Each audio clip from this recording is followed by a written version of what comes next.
Imagine a world where nobody needs to put chains around your wrists. No prison walls, no guards, no violence. Just comfort, just entertainment, just pleasure, available every second of the day. A world where you are never truly forced to obey because you are too distracted to resist. You wake up and reach for your phone before your own thoughts can reach you. You scroll before you even know what you feel. You consume before you ask what you need. And slowly, without noticing, your attention becomes someone else's property. Aldous Huxley warned us about this. He did not imagine a future where people would be controlled only by fear.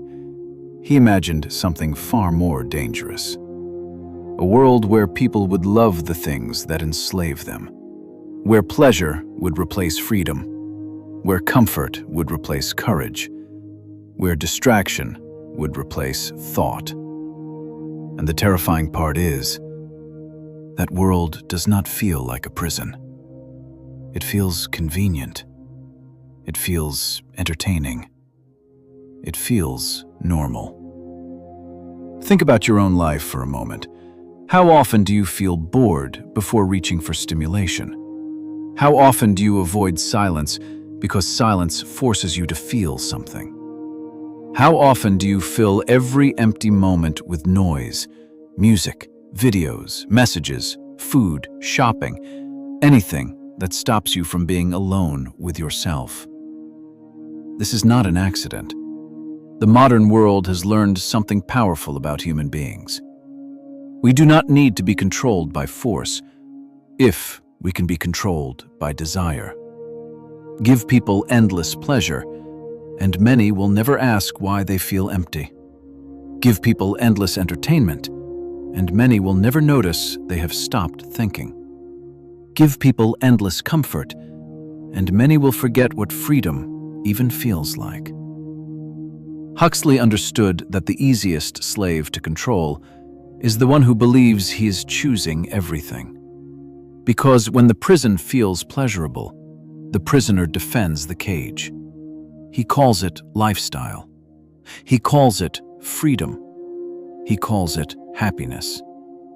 But underneath the surface, something is being taken from him. His focus, his discipline, his depth, his ability to sit with discomfort, his ability to create meaning, his ability to live deliberately.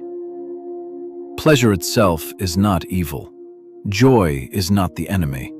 Rest is not weakness. But when pleasure becomes the center of life, it stops being a reward and becomes a master.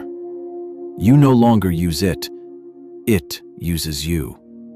You begin chasing the next hit, the next notification, the next video, the next purchase, the next taste, the next distraction. And every time the feeling fades, you need another one. This is the trap. The pleasure always promises satisfaction, but it rarely delivers peace. It gives you a moment of escape, but leaves the emptiness waiting for you when it ends. So you escape again, and again, and again, until escape becomes your entire life. And this is where modern slavery begins. Not with chains, but with habits. Not with commands, but with cravings. Not with prisons, but with pleasures designed to keep you passive. Look around. The world is no longer fighting for your obedience. It is fighting for your attention. Every app wants you to stay. Every platform wants you to react. Every advertisement wants you to desire. Every system wants one thing from you: your mind. Because once your attention is captured, your behavior follows. And once your behavior is shaped, your life begins to move in a direction you never consciously chose. You start wanting what you were told to want, buying what you were trained to desire, watching what was placed in front of you, thinking thoughts that were quietly planted in your mind. And eventually, you confuse stimulation with happiness. You confuse comfort with freedom. You confuse distraction with living. Huxley's warning was not that pleasure would destroy us suddenly. It was that pleasure would soften us slowly. It would make us less willing to struggle, less capable of sacrifice, less interested in truth. Because truth is uncomfortable. Growth is uncomfortable. Freedom is uncomfortable. But pleasure asks nothing from you. It gives you an easy door out. And that is why it becomes so powerful. When life feels heavy, pleasure offers escape. When your purpose feels unclear, pleasure offers noise. When your soul feels empty, pleasure offers a temporary substitute. But the substitute never becomes real meaning. It only delays the moment you have to face yourself. And that is the question at the center of this video. Are you truly free? Or are you simply entertained? Are you choosing your life? Or are you being guided by cravings you never questioned? Are you pursuing happiness? Or are you being consumed by pleasure? Because there is a difference. Happiness requires depth. Pleasure only requires access. Happiness is built through meaning. Pleasure is triggered through stimulation. Happiness makes you stronger. Pleasure, when unchecked, makes you dependent. And dependence is the beginning of control. The person who cannot tolerate boredom can be controlled by entertainment. The person who cannot tolerate discomfort can be controlled by convenience. The person who cannot tolerate loneliness can be controlled by attention. The person who cannot tolerate silence can be controlled by noise. And the person who cannot say no to pleasure will eventually lose the ability to say yes to purpose. This is why Huxley's warning matters now more than ever. Because the modern world does not need to defeat you. It only needs to distract you long enough until you forget what you were meant to become. And once you forget that, you will mistake comfort for peace. You will mistake consumption for identity. You will mistake pleasure for freedom. But deep down, something in you will still know. Something will feel empty. Something will feel unfinished. Something will whisper that there is more to life than being entertained. And that whisper is the beginning of awakening. Now ask yourself something uncomfortable. If pleasure makes you feel good, why does it so often leave you feeling empty afterward? Because what you are chasing is not pleasure itself. You are chasing relief. Relief from boredom, relief from anxiety, relief from silence, relief from yourself. Modern psychology explains this through something called the hedonic treadmill. No matter how much pleasure you experience, your mind quickly adapts. What once felt exciting becomes normal. What once satisfied you becomes insufficient. And suddenly, you need more. More stimulation, more intensity, more distraction. This is why the scroll never ends. This is why one video turns into 10.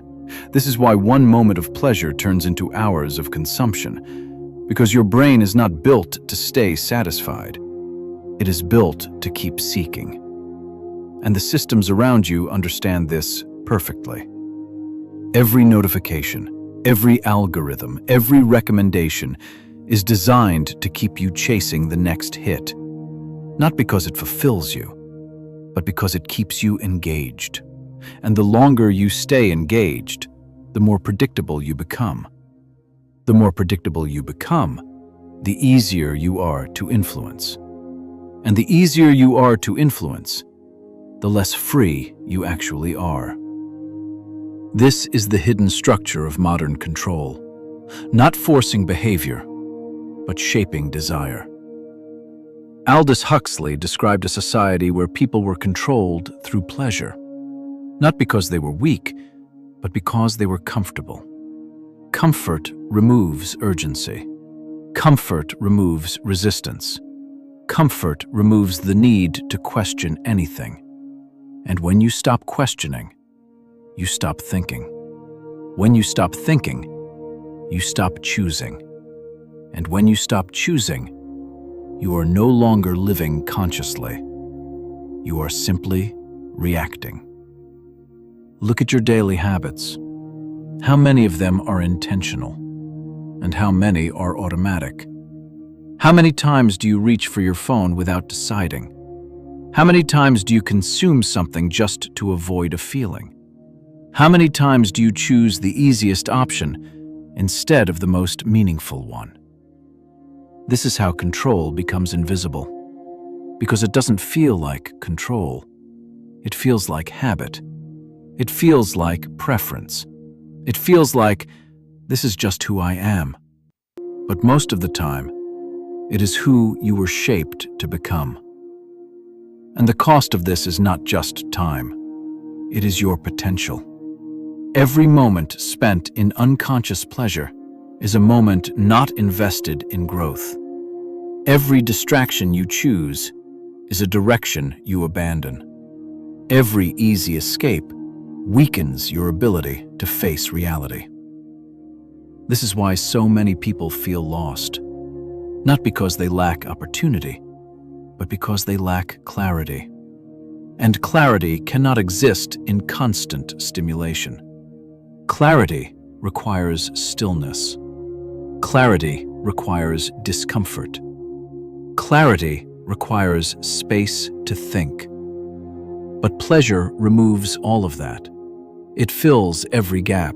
It numbs every question. It delays every confrontation with yourself. And that is why it is so powerful. Because it does not destroy you directly. It disconnects you slowly from your thoughts, from your discipline, from your purpose, until one day you realize you have been busy, but not fulfilled. You have been entertained, but not transformed. You have been active, but not alive. And the hardest part is this: most people never notice. They stay inside the cycle, chasing small moments of satisfaction, while something deeper inside them continues to fade, until the silence becomes too loud to ignore. And eventually, the silence returns. Not the peaceful kind, but the kind that forces you to confront what you've been avoiding. That feeling that something is missing, that your life is moving but not progressing, that you are doing things but not becoming anything. This is the moment most people run from. They reach for more noise, more stimulation, more pleasure, anything to escape that feeling. But what if that feeling is not the problem?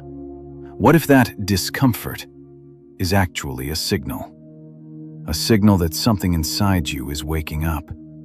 A signal that you are meant for more than consumption, more than distraction, more than living from one dopamine hit to the next. Because deep down, you already know. You know that scrolling is not fulfillment. You know that comfort is not purpose. You know that being entertained is not the same as being alive. And yet, breaking free feels difficult. Because the system is not just outside of you. It has become part of your behavior, your habits, your reflexes. So the real question is not, is the world controlling me? The real question is, do I have the discipline to take my life back? Because freedom is not given. Freedom is practiced. Every time you choose to sit with discomfort instead of escaping it, you become stronger. Every time you resist the urge to consume mindlessly, you take back control of your attention. Every time you choose growth over comfort, you move closer to your real self. This is what most people misunderstand. Freedom is not doing whatever feels good. Freedom is having control over what you do, even when it doesn't feel good. Discipline is not restriction. Discipline is power. It is the ability to say no to what weakens you and yes to what builds you. And without it, you will always be vulnerable to manipulation. Because anything that can control your impulses can control your life. This is why the pursuit of pleasure becomes dangerous. Not because pleasure exists, but because it becomes your default, your escape, your identity. But there is another way to live, a way that is harder, but infinitely more meaningful. A life where you choose purpose over comfort, depth over distraction, awareness over autopilot. A life where you are not just reacting, but creating. Not just consuming, but becoming. Think about it. What would your life look like if you stopped running from discomfort? If you embraced silence instead of filling it? If you used your time intentionally instead of automatically? Because that is where everything changes. Not in a big moment, but in small decisions. Choosing to focus, choosing to think, choosing to be present, choosing to build something real. Aldous Huxley warned us about a world where people would love their own chains. A world where pleasure would replace freedom. A world where distraction would replace meaning. But he also believed in awareness. He believed that once you see the system, you are no longer completely controlled by it. And now you've seen it. You've felt it. You've recognized it. So the question becomes, what are you going to do about it? Will you go back to autopilot? Back to scrolling, consuming, escaping, forgetting? Or will you do something most people never do? Pause, reflect, and choose differently. Because the chains you carry are not visible, but they are real, and they can be broken. But only if you are willing to give up the comfort that's holding you back. This is your moment, not to chase another distraction, but to take control. Not to seek another pleasure, but to build something meaningful. Because at the end of your life, you will not remember what entertained you. You will remember what transformed you. Choose wisely.